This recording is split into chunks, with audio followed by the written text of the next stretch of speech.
Hello! So today I am back because Seventeen last night at midnight released an all-English single called Darling, and I am super excited to hear it. I think this is their like pre-release single situation for their next comeback that they're having next month, I believe. And yeah, I'm just super excited to hear it. It sounds really pretty from the teaser that they posted a few days ago, and the video also looks like it's going to be very beautiful, and I'm just super excited to check it out. So let's get into it. Let's go. Ooh, Vernon, Josh. This video is so pretty. I love the aesthetics, all the pastels.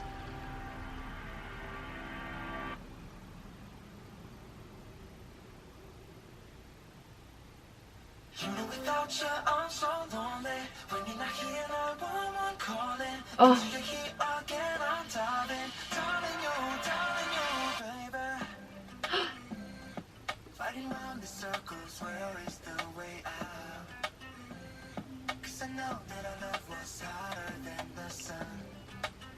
Oh my goodness. Oh.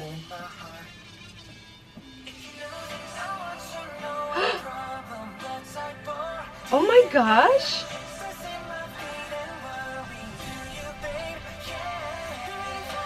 Wow.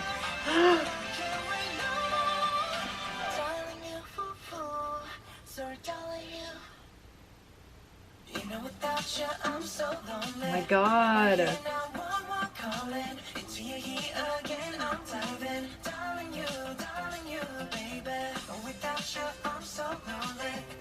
Oh my god, this is so cute.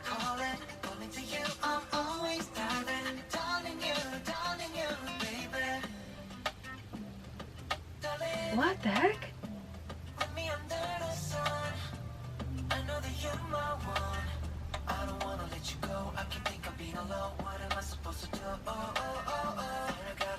Wow.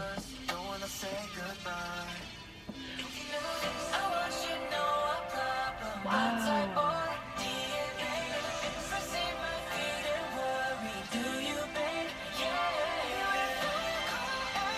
It's just so pretty, oh my god.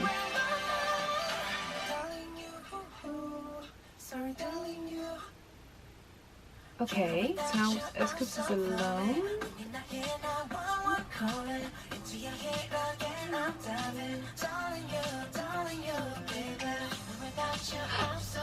Oh!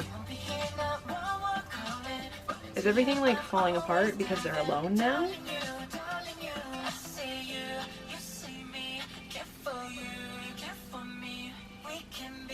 Oh! Wow!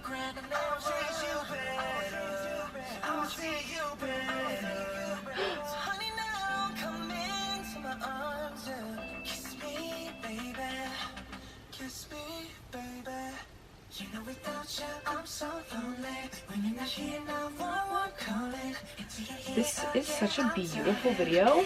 Do I understand what's happening? No. Oh, I thought the whole song was gonna pick up. Wow.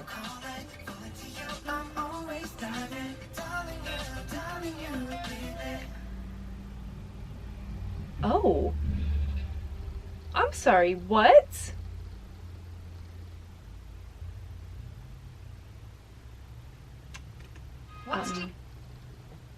Okay.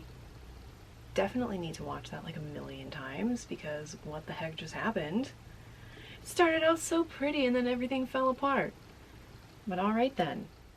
Alright, so I have, per usual, listened to this song and watched this music video like a million times off camera as I try to figure out what I want to say.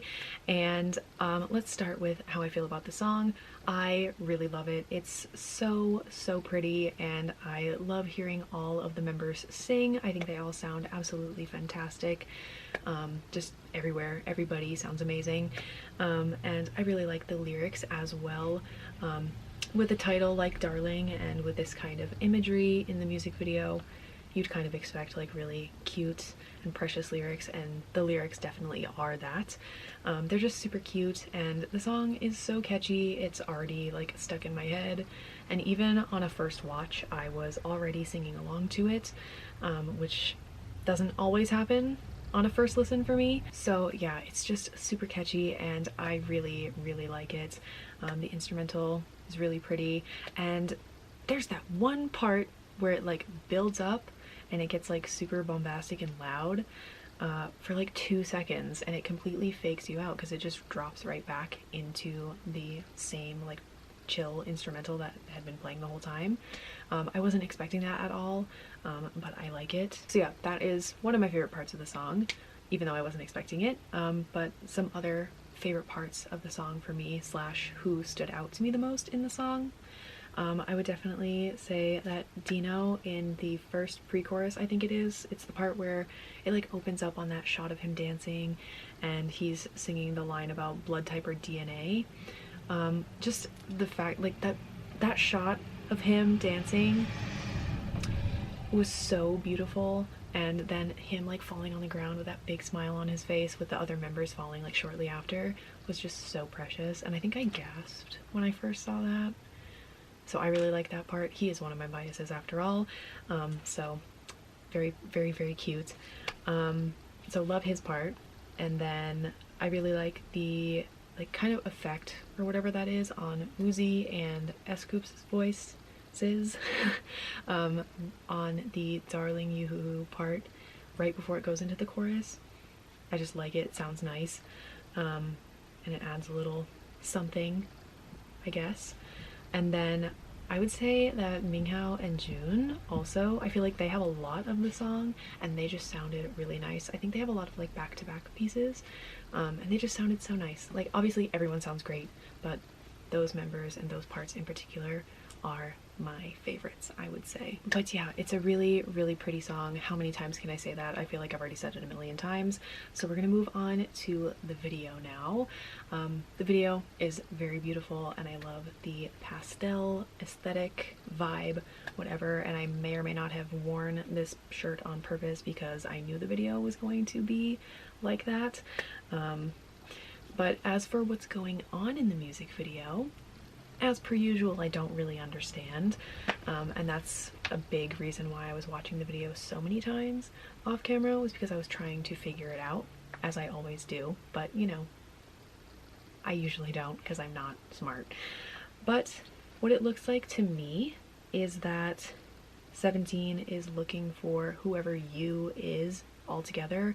Like they're walking around in their giant group and they're following a compass trying to find whoever you is, right? But then they're all after a while like alone, either in that field with the tie around their face, or they're in some of the other sets that we saw previously and they're like wiping off the like smiley faces and that sort of thing from any reflective surfaces, and they're like seeing a different version of themselves or something like that. And then it's like also all dark and everything's kind of falling apart once they're all alone. So is that representing like 17 is best when they're together and it like is not right feeling when they're alone? But then that doesn't make sense because at the end everything is still dark and falling apart, but they're all together and all like beaten up and bruised. So that doesn't work. Or like, did they not find the you that they're looking for? Like, did they split up all looking for them and then they eventually found each other but they didn't find whoever you is and that's why everything's falling apart? I don't know. I really don't know. But yeah, I feel like the flower imagery is really important. They're using that a lot. I think it's a sunflower maybe that Vernon has, and he like puts it into the sunlight and it creates a shadow on the ground, and then no, Josh has it and Vernon pulls it so that like the stalk is in the sunlight instead. But why are they shocked after he does that and then like Hoshi drops the daisies and breaks the vase that they're in? I don't get that. But there's also sunflowers like at the top of the stage that they're performing on. It's coming, like the curtains are coming out of it, and there's like sunflowers like painted on the walls in that like room that they're all in the beginning, and then it's destroyed at the end. So I feel like that's really important. Oh, and the camera, like it's on a flower and then it like explodes in one scene. So the flower imagery is important, obviously, but I also feel like the like light versus dark slash light and shadows is also super important in the video as well. Obviously everything is going great and dandy and fun and whatever when it's bright and colorful and whatnot, but then there's that scene with Josh and Vernon and the flower in the sun, and it's creating different shadows depending on which part of the flower is in the sunlight, and again, for some reason that surprises some of the members that are watching that happen. But then also in the beginning, some of the members are playing Scrabble, it looks like, and the camera focuses on the pieces that say shadow and grow, and then obviously things turn dark and everything's like all destroyed in the darkness and whatnot. Things are fine and dandy and great when there's light, but then everything's kind of destroyed when there is no light. So that's something. Then I also saw people on Twitter saying that there's potentially some like references to Peter Pan with this music video and the imagery in it and whatnot. I didn't look too much into that, but that's just something that I know some people are saying that at least I'm following. And then I also noticed that the like pocket watch slash clock that Hoshi has, and I think he's putting it into a fish tank. Maybe he's putting it into something, and the letters on it are kind of covered, but I think it says Boyhood. And then the book that Wanu has, I think in the beginning before that happens, says Growing Pains on it. So I don't know, is that like maybe the like fun bright stuff with all the like teddy bears and things like that, and they're all together and happy? Is that maybe like younger 17 and they're like growing up, and as they grow up and mature everything starts falling apart and it's not the same, it's not as fun anymore because they're growing up and they have to like figure life out? I don't know, I'm just really confused. I feel like there's so many different little moving pieces in this video, and obviously, as we know, I'm not smart enough to figure this kind of thing out, but those were just the things that I noticed. So yeah, like flower imagery, sun, oh, and the whole upside down world. What is that about? I don't know. But yeah, there's just so many like little pieces in this music video and so much to kind of unpack. So I will definitely be browsing the comments on the video and Twitter to see what other people are saying. And I'm almost wondering if this imagery is going to continue into either their title track video or like a B-side video if they give us one when they do have their album release next month. But yeah, I don't know. There's just so much going on, and I understand none of it, per usual. And then the last thing I guess is I really want to see the choreo. Like, we got to see little bits and pieces of it, but obviously not all of it. That wasn't really like the main focus because it's not a title track video anyway. But yeah, I really want to see that. So overall, again, I really love the song and really love the video. It's just so pretty. So yeah, I think those are all of my initial thoughts on Seventeen's Darling. If you have checked out the music video and the song, definitely let me know what you thought of the song and video, and if you understand what's going on, let me know, or if you have any theories, let me know. And yeah, I will see you in my next video.